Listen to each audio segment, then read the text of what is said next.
ทำไมถึงเลือกอีคอนหรือเศรษฐศาสตร์เนาะที่ ABAC ก็คือเริ่มมาแค่นั้นเลยแบบแค่ว่ามันดูเท่แล้วมัน ดู น่าสนใจ โลกส่วนใหญ่แล้วอ่ะมัน govern โดยแบบลอจิกของเศรษฐศาสตร์เยอะมากผมว่ามันคือจุดเปิดโลกผมเลยมันเลยทำให้ประสบการณ์การเรียนมันดูสนุกมันดูมากกว่าแค่อะไรที่อยู่ในหนังสือ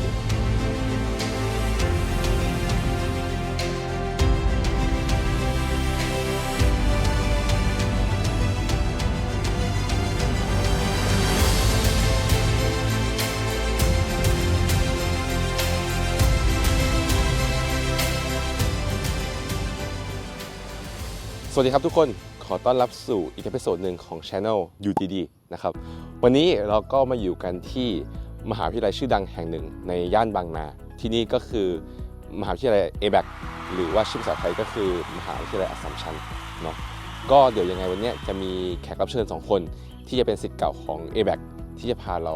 เดินดูรอบๆ ABAC ก็วันนี้นะครับอย่างที่บอกเราจะมาเจอกับแขกรับเชิญ2คนซึ่งก็จะเป็นศิษย์เก่า ABAC ทั้งคู่ก็คือมาร์คกับอัลวินนะครับผมสวัสดีครับโอเคผมชื่อมาร์คนะครับและจบจาก Econ Business Economics ของ ABAC รุ่น 59สวัสดีครับผมก็เรียนมากับมาร์คนะครับก็รู้จักกันมาประมาณ7ปีแล้วตอนนี้เป็น founder แล้วก็ co-founder ของธุรกิจชื่อ The Rise of Intelligence ก็คือ2คนเนี่ยจะเล่าให้ฟังก่อนว่าจริงๆตอนนี้ทำเป็นเพจ AI แล้วก็มีทั้งสอนทำเวิร์กช็อปเนาะเดี๋ยวจะ insert link ให้ทุกคนลองไป follow ได้ตอนนี้เป็นเทรนดี้มากขอบคุณมากครับก็เดี๋ยวเริ่มด้วยคำถามแรกที่ปกติก็จะเปิดรายการด้วยคำถามนี้ว่าทำไมถึงเลือกอีคอนหรือเศรษฐศาสตร์เนาะที่ ABAC โอเคคือตอนที่ผมเรียนอยู่ม.ปลายเนี่ยมันเป็นวิชาไม่กี่วิชาที่ผมทำได้ดีถ้าเรียกภาษาไทยมันคือสังคมศาสตร์ที่มันจะสอนสังคมโดยทั่วไปมันก็จะสอนการเงินสอนอะไรพวกนี้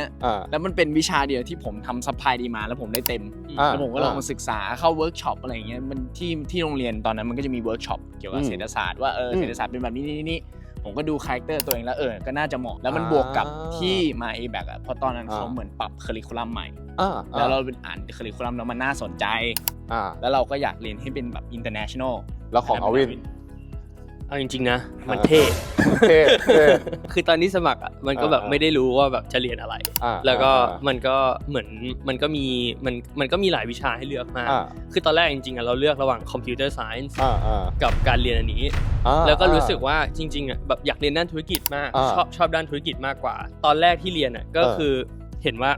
ธุรกิจมันอาจจะดู general ไปแบบเรียนแค่ business administration อ่ะแล้วคิดว่า econ มันดูน่าสนใจดีก็คือเริ่มมาแค่นั้นเลยแบบแค่ว่ามันดูเท่แล้วมันน่าสนใจคือแค่นั้นเลยแล้วพอได้เข้ามาเรียนจริงๆถึงรู้ว่าเราชอบวิชานี้มากตอนม.ปลายเรียนด้านวิทยาศาสตร์มากกว่าก็เลยไม่ค่อยรู้เรื่อง econ มากแต่พอได้มาเริ่มเรียนจริงก็คือ discover ว่าจริงๆเราชอบทำไมถึงคิดว่าชอบเศรษฐศาสตร์ตอนที่เข้าอ่ะเราเหมือนเราอ่านหนังสือเล่มหนึ่งชื่อ Freakonomics Freakonomics เดี๋ยวอินเสิร์ตภาพเล่มนี้ซึ่งเด็กหลายๆคนที่เรียน Econ ก็จะอ่านเล่มนี้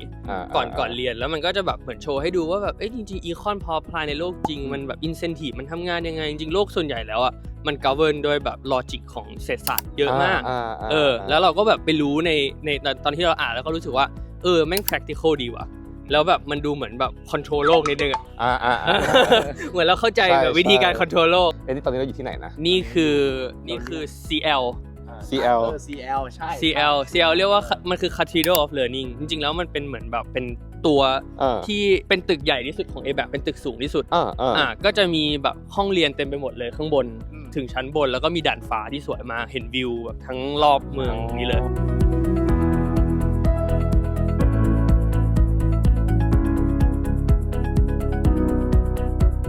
คราวนี้อยากรู้ว่า4ปีของการเรียน Econ ที่ ABAC เนี่ยมันเป็นยังไงต้องเล่าอย่างนี้พอคนเข้ามาเรียนมันจะมีสายหลายๆสายเศรษฐศาสตร์มันจริงๆมันอยู่ใต้หมวดหมู่ของ business แต่ความแตกต่างมันคือส่วนใหญ่คนที่มาเรียน business ที่เนี่ยที่ ABAC จะเรียน2ปีก่อนตอนแรกที่เป็น general business education ก็จะมีแบบเรื่องกฎหมายเรื่องบัญชีเรื่อง math เรื่องอะไรอย่างเงี้ยแล้วก็หลังจาก2ปีเขาค่อยเข้า specialization ของเขาแต่ความพิเศษของ Econ เนี่ยคือตั้งแต่วันแรกที่ยูเข้ามาคือยูเรียน Econ เลยเหมือนยูเลือกสายเนี้ยตั้งแต่วันแรกเลย since day one ยูยังไม่ได้เรียน general business education แล้วยูก็เริ่มเข้าอีคอนก่อนแล้วก็พอเรียนอีคอนเนี่ยมันก็จะมีหลายวิชาที่มันแตกต่างกับคนอื่นๆที่เขาเรียน BBA ใช่ก็แบบในด้าน statistic ในด้านแบบอะไรอย่างเงี้ยที่มันจะเป็นเหมือนวิชาคล้ายๆกันอย่าง BBA เรียน stat เราก็เรียน stat แต่ stat เราคือ stat for economist มันก็จะเป็นในอะไรที่มันเกี่ยวข้องกับการที่จะไปต่อยอดต่อในการทำพวก regression ในการทำอะไรอย่างเงี้ยแต่แล้วปี2ก็คือจะเริ่มลงลึกถูกไหมใช่ใช่ถ้าเป็น business track อ่ะมันจะเริ่มเรียน advanced ขึ้นอย่างเช่น business เขาอาจจะเรียนพวกแบบ international business เขาอาจจะเริ่มเรียนพวกแบบ advanced accounting อะไรอย่างเงี้ยคือเราก็เรียนเราอาจจะเรียนไม่เยอะเท่ากับฝั่ง business แต่ว่าเราจะเริ่มลงลึกในฝั่ง econ มากขึ้นอย่างพวก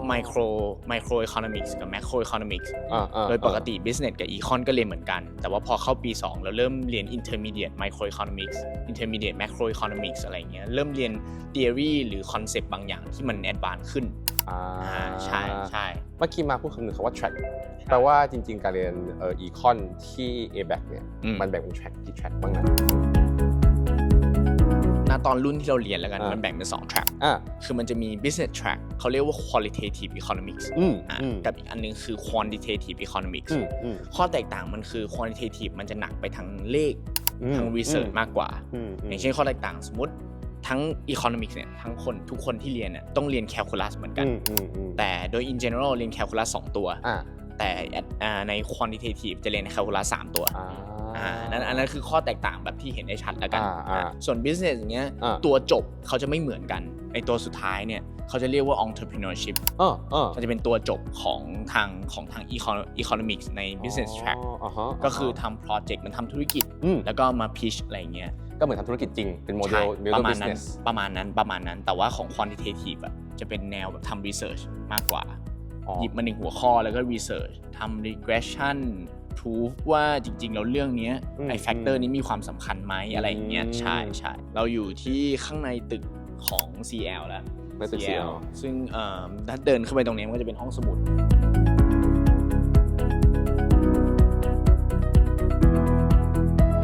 อยากให้เอาวินกับมาร์คลองเลือกสัก1 favorite class ที่รู้สึกว่า interesting มากๆสำหรับ favorite class เลยสำหรับเรามันไม่ยากคือมันเป็นอาจารย์คนเดียวกันนั่นแหละที่สอนคลาสนี้แต่มันจะเป็น track macroeconomics ชื่ออาจารย์ชื่อเจอรี่น่าจะยังอยู่น่าจะยังสอนอยู่แล้วก็คือเขาจะสอนด้านแบบเศรษฐศาสตร์ด้านมหาภาคแล้วก็ทั้งแบบตั้งแต่เริ่มเลยตั้งแต่แบบ macro แรกงาน intermediate แล้วก็ advanced macroeconomics เนาะซึ่งความเจ๋งของอาจารย์คนนี้คือว่าเราเป็นคนชอบดีเบตแล้วก็แบบอาจารย์เขาจะเป็นคนที่เปิดกว้างมากเป็นคนที่แบบเหมือนชอบให้นักเรียนมาถกเถียงเรื่องการเรียนคือทุกวิชาก็จะเป็นเหมือนแบบคลาสดีเบตว่าทำไมอันนี้มันถึงจริงพยายามจะพิสูจว่าทำไมมันแบบอาจจะไม่เวิร์กก็ได้แบบนี้อะไรอย่างเงี้ยซึ่ง environment การเรียนเนี่ยเราว่ามันสนุกมากแล้วมาชอบมาชอบวิชาไหนผมชอบindustrial organization มันเป็นวิชาที่economics คนที่เรียน economics ในปีที่3จะได้เรียนทุกคนนะตอนนั้นนะภาษาไทยเรียกว่าอะไรไม่รู้ภาษาไทยเหมือนแบบการทำองค์กรเหมือนแบบการแข่งขันมันเป็นแนวการแข่งขันมากกว่าอันนี้มีท็อปิกหนึ่งที่ผมจะพูดคือเขาเรียกเรื่อง price discrimination เขาจะพูดอย่างท็อปิกเช่นยาตัวเดียวกันอย่างผมพูดถึงพาราเซตามอลก็ได้ทุกคนอาจจะมาrelate ได้ก็ขายในแต่ละที่ด้วยราคาที่ไม่เหมือนกัน based on แบบ purchasing power อันนี้เขาก็จะบทสอนว่างั้นต้องคิดยังไงเพื่อที่จะให้ได้ราคาของแต่ละพื้นที่นั้นเขาทำออกเป็นข้อสอบคุยเรื่องนี้อะไรเงี้ยก็มีดีเบตแบบที่อวินพูดแต่จะเป็นในแนวไมโครมากกว่าเป็นแนวจุลภาคแนวธุรกิจมองธุรกิจอะไรเงี้ยว่าทำไมอันนี้ควรจะต้องแบ่งราคาขายทำไมถึงไม่แบ่งราคาทำไมควรจะต้องขายราคาเท่ากันประมาณนั้นเราลองเข้าไปดูไหมได้ดูห้องสมุด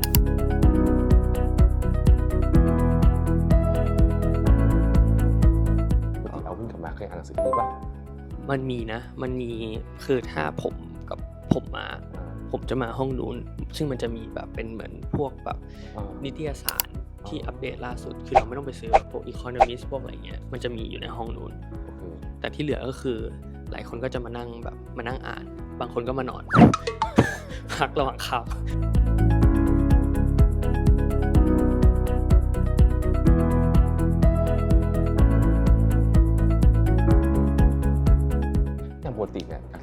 นิดนึงว่าการเรียนอีคอนน่ะมันส่วนใหญ่การเกรดมันเป็นการทำข้อสอบแบบเอเซวิเคราะห์หรือว่าเป็นการทำ multiple choice หรือว่าเป็นการทำ group project มากกว่ากันจริงๆมันเป็นเอเซนะเอเซส่วนใหญ่เป็นการเขียนก็คือเป็นการคิดวิเคราะห์คือส่วนใหญ่แล้วใช่มันเป็นการคิดวิเคราะห์มันก็จะเป็นคำถามเชิงๆแบบที่เอาวินพูดนะตอนตะกี้นั่นแหละเรื่องแบบพวก pension fund พวก infrastructure อะไรอย่างเงี้ยครับ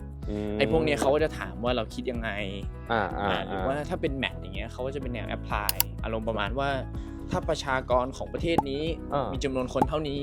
แล้วเราอยากจะ distribute อาหารอะไรอย่างเงี้ยครับเราควรจะ distribute ยังไงให้เหมือน maximize ความต้องการของคนอะไรอย่างเงี้ยหรือว่าให้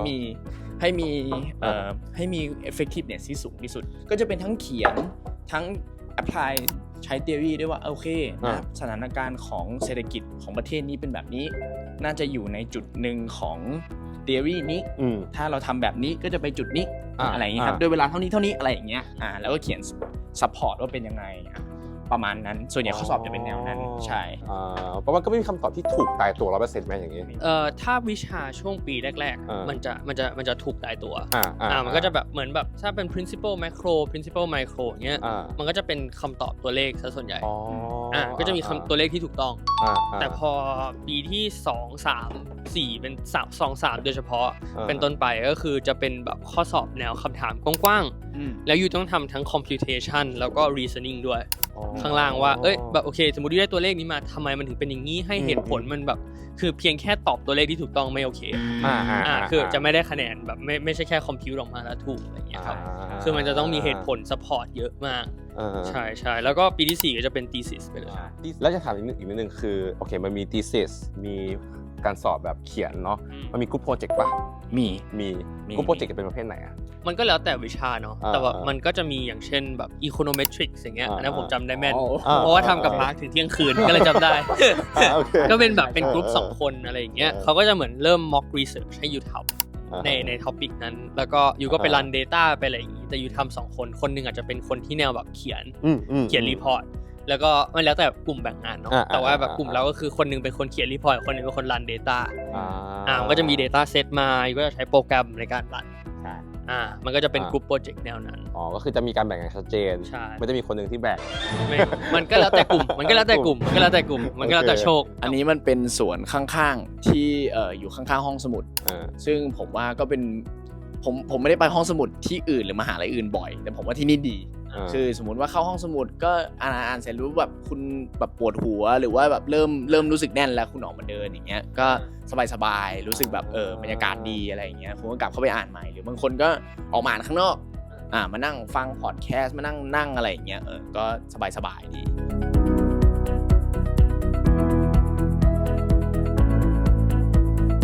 ตรงนี้มีอะไรบ้างนะอวินมีวัดไทยใช่ไหมครับอยู่ตรงนี้ตรงกลางแล้วก็โบสถ์จะอยู่ด้านขวานู่นจะเห็นที่มันสไปค์ขึ้นมาสูงๆเขาก็เป็นแบบอาร์คิเทคเจอร์ที่เขาดีไซน์ขึ้นมาแล้วก็ด้านขวาตรงนู้นอันนั้นจะเป็นเหมือนแบบคล้ายๆเหมือนเขาเรียกว่าอะไรอ่ะในยุคกรีกอ่ะมันจะมีที่เพลโตเป็นที่แบบเหมือนนักคิดมานั่งคุยกันอ่ะเขาก็พยายามสร้างไอคอนิกสตรัคเจอร์พวกนี้แล้วเอาวิ่งกับมาเคยไปนั่งถกเถียงไม่เคยมันไกลครับพี่มันไกลครับพี่แล้วมันร้อนด้วยไฮไลท์นึงคือทุกคนจะมักจะพูดถึงก็คือหาดคือมันเป็นแค่กิมมิคที่แบบในไอแม่น้ำตรงเอแบกเนี่ยมันจะมีน่าจะหงมั้งถ้าผมจำไม่ผิดนะมันน่าจะมีหงมันอยู่ประมาณ3ตัวมั้งมันจะมีสีดำกับสีขาวซึ่งมันแค่ถูกพูดถึงมันไม่ได้มีอะไรคนก็จะมาดูหงมาเดินดูหงอะไรอย่างเงี้ยแต่ก่อนอ่ะมันมีช่วงนึงที่ผมอยู่หอข้างในนี้ใช่ป่ะก็จะเป็นที่มันจะไม่ได้คนจะไม่มาเยอะตอนช่วงเวลาเรียน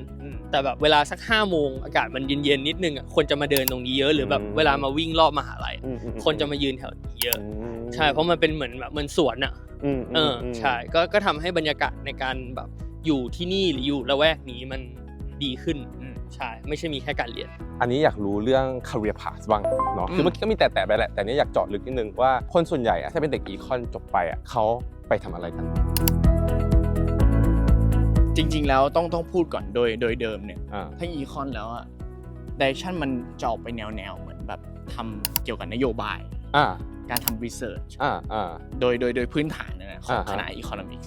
แต่เท่าที่เจอจริงๆแล้วเห็นหลายๆคนออกไปทำจะเป็นด้านธุรกิจด้าน finance ซะส่วนใหญ่อย่างภาพที่จะเห็นก็จะมี consulting ซึ่ง consulting ก็ apply เพราะว่าใน economics ที่มันเรียนเนี่ยส่วนใหญ่มันก็จะเป็นแบบ critical thinking คุยเรื่องธุรกิจการแข่งขันการวาง strategy อะไรอย่างเงี้ย consulting ก็จะดูเป็น way ที่เด็กอีคอนคุ้นเคยแล้วก็ทำค่อนข้างได้ดีแล้วกันสำหรับconsulting ส่วนคนที่หนักไปทาง finance มากอย่าง Alvin ก็เรียน minor ตัวผมไม่รู้ว่ามันเรียกตัวอะไรแต่ว่ามันคือตัวเสริมที่เรียนด้าน finance อย่างเงี้ยก็บางคนก็อยากไปทำด้าน investment banking บ้าง investment analyst บ้างไปทำด้านการเงินบ้างอะไรอย่างเงี้ยมันเลือก minor ได้ใช่คือในอีคอนน่ะเรายังเลือก minor ได้สมมุติเราเลือกquantitative ใช่ป่ะอย่างผมเลือก finance อ่ะมันก็จะเรียนเรื่อง investment banking ค่อนข้างเยอะเรียนเรื่องแบบพวก cap m model พวกอะไรอย่างเงี้ยที่ finance เขาเรียนแต่มาร์ก็จะเรียนด้าน marketing ใช่มันก็จะได้อีกแนวนึงใช่ผมก็จะแบบไปทำแนว marketing เนี่ยพวก performance marketing นะตอนเวลานี้ที่แบบดังๆทำพวก optimize ad อะไรอย่างเงี้ยมันก็อาศัย logic อาศัยเลขอะไรพวกนี้ค่อนข้างเยอะโอเคหรือว่า data analysis ก็อย่างที่บอกไปว่ามันจะมีเรื่องการเรียน calculus เรื่อง regression อะไรอย่างเงี้ยเด็ก econ ก็ค่อนข้างทำได้ดีเรื่องเลขไม่ว่าจะเป็นในด้าน marketing หรือว่าแบบในองค์กรอื่นๆที่มันจะมี department ที่เกี่ยวกับ data อย่างพวก business intelligence ก็ทำได้อาจจะเรียนเพิ่มนิดหน่อยอาจจะแบบเขียน SQL เขียน Python ได้อะไรเงี้ยเราก็ไม่ได้รู้สึกจับต้องได้เราเรียนได้แล้วกันแล้วเราก็เรียนสกิลพวกนี้เพิ่มแล้วก็ไปทำด้านนั้นได้อะไรอย่างเงี้ยคำตอบก็คือหลากหลายแล้วกันค่อนข้างหลากหลายมันไม่ใช่เพียงแค่ต้องไปเป็นนักเศรษฐศาสตร์แล้วกันใช่ค่อนข้างหลากหลาย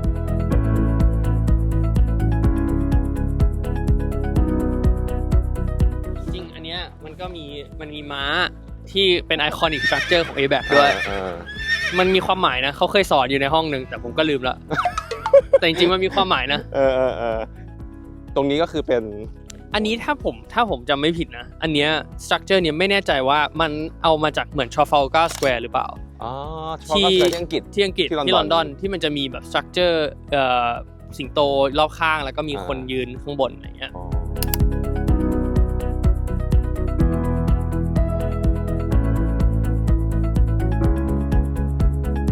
คราวนี้เดี๋ยว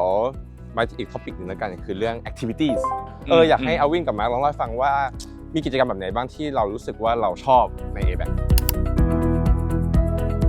ส่วนใหญ่ที่ผมทำผมจะแข่งเคสตอนแข่งเคสช่วงปีท้ายๆแล้วจริงๆแล้วผมเริ่มแข่งเคสกับอวินนี่แหละตั้งแต่ปี2เริ่มแข่งเคสกับอวินตั้งแต่ปี2ซึ่งส่วนใหญ่หลักๆที่ผมส่วนตัวโฟกัสคือผมเรียนกับแข่งเคสที่ผมเข้าจริงๆจะเป็นก่อนที่จะเข้าแข่งเคสกับมาร์คเนาะตอนปี2ปี3ก็ช่วงปีแรกก็จะเข้าดีเบตก็จะอยู่ในชมรมดีเบตแล้วก็จริงๆ ABAC คือเรื่องชื่อมากเรื่องดีเบตแบบเหมือนจัดเรื่องเขาเรียกว่าอะไร AUDC หรือว่าอะไรสักอย่างที่เป็นเหมือนดีเบตระดับ region ที่ ABAC เหมือนกันใช่ก็คือคนจากแบบฮ่องกงคนจากอะไรก็จะบินมาแข่งกับดีเบตที่นี่ซึ่งท็อปิกก็เป็น econ topic ป่ะหรือว่าเป็นท็อปิกไม่เกี่ยวกับ econ เลยอันนี้คือเป็นคลับในมหาลัยก็คือท็อปิกก็จะเป็นเรื่องแบบหลากหลายเป็นเรื่อง abortion เป็นเรื่องcivil rights เป็นเรื่องแบบหลายเรื่องมันแล้วแต่ judge แต่ว่าเหมือน ABAC ค่อนข้างเคยถึงจุดนึงABAC debate club คือเป็นที่ที่ดังมากเด็กที่เรียนที่นี่ก็จะไปแข่งที่แบบฮ่องกงไปแข่งต่างประเทศแบบบินไปบินมาไปอเมริกาก็เคยมี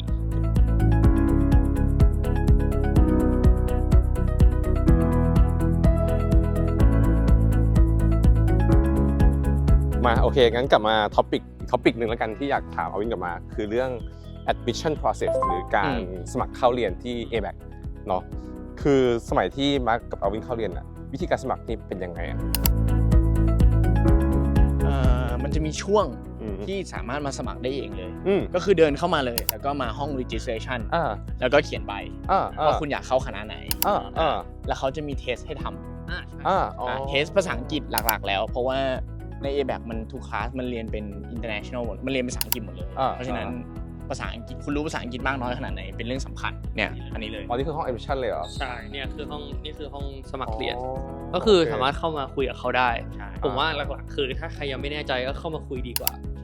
เพราะว่ามันก็จะได้รู้ว่าเรามีวิธีการที่เราจะเข้าได้อย่างไรบ้างก็ดูไม่ยากเนาะดูไม่ยากเลยเข้ามาคุยได้เลยก็เดินเข้ามาคุยใช่แล้วเขาก็จะอธิบายให้ฟังผมก็เรียนอย่างผมก็สมัครอย่างนั้นก็คือเดินเข้ามาคุยมันไม่ต้องมีการทำสอบตรงหรือสอบพวกแบบ admission เหมือนพวกโรงเรียนมันแล้วแต่เป็น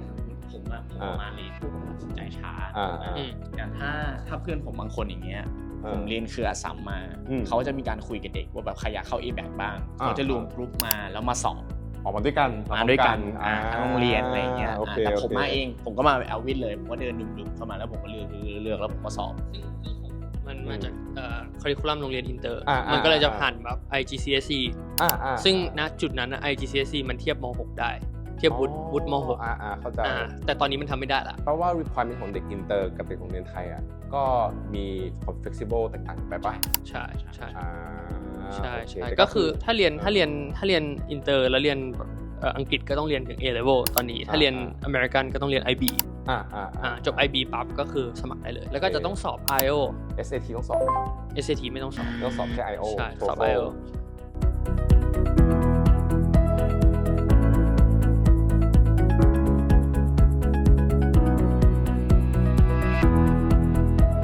โอเคครับก็คือตรงนี้มันก็จะเป็นสระว่ายน้ำที่แบบเป็นสระว่ายน้ำค่อนข้างมาตรฐานจะมีสระทั้งแบบสระโอลิมปิกที่ใหญ่มากแล้วก็จะเป็นสร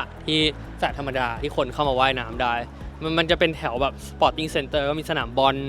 ใหญ่ๆตรงเนี้ยหลายฟิลเลยแล้วก็ข้างในก็มีคอร์ตแบบแบดมินตันบาสเกตบอลสควอชแล้วก็เทนนิสอันนี้ก็จะเป็นหอในที่ A-BAC ผมก็เคยอยู่ตอนปีแรกก็จะเป็นแบบแยกชายหญิงเนาะอันนี้ก็จะเป็นฝั่งผู้ชายที่อยู่ A-BAC ใช่ก็จะมีห้องที่แบบสมมติว่าใครมาเรียนแล้วก็แบบไม่ได้มีรูมเมทไม่ได้มีอะไรอย่างเงี้ยมันก็จะอยู่ตรงเนี้ยเขาก็จะได้รูมเมทด้วยอย่างผมตอนที่มาเรียนก็ได้รูมเมทด้วยแล้วก็ได้เพื่อนอีกคนนึงอะไรอย่างเงี้ยครับ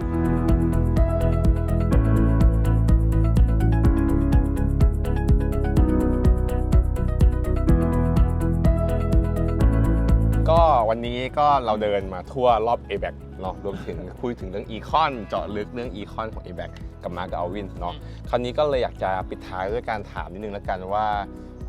ประสบการณ์ที่ดีที่สุดตอน A-BAC ของมาร์คกับอัลวินคืออะไรประสบการณ์ที่ดีที่สุดผมรู้สึกว่ามันประกอบกับจังหวะชีวิตผมที่ผมอาจจะตั้งใจเรียนมากขึ้นด้วยด้วยแล้วก็เพื่อนผมว่า2อย่างนี้เป็นสิ่งที่ผมรู้สึกประทับใจกับ A-BAC ด้วยความที่ตั้งแต่ตอนแรกเรามีพูดถึงความอิสระในนั้นผมก็รู้สึกว่ามัน flexible มันจัดการตัวเองได้แล้วก็ได้เพื่อนดีเนี่ยอัลวินก็คือหนึ่งในนั้นอะไรอย่างเงี้ยครับก็เราก็เหมือนได้เพื่อนที่ช่วยเรียนแล้วก็มีสังคมที่มันสนุกกับการเรียนด้วยผมว่านั่นก็เป็นข้อประทับใจในการเรียน A-BAC รวมถึงอาจารย์ที่สอนนะตอนที่เราเรียนมีอาจารย์หลายคนเลยที่สอนได้ดีก็จะเป็นแบบอาจารย์เจอรี่แบบที่อัลวินพูดที่มีการพูดถึงuse case หรือการถกเถียงอะไรที่มันดูน่าสนใจแล้วก็มีคนอื่นๆอีกมันเลยทำให้ประสบการณ์การเรียนมันดูสนุกมันดูมากกว่าแค่อะไรที่อยู่ในหนังสืออะไรอย่างเงี้ยครับมันทำให้เราคิดอะไรได้หลายๆอย่างก็ A-BAC ก็ให้เลยผมเยอะมาก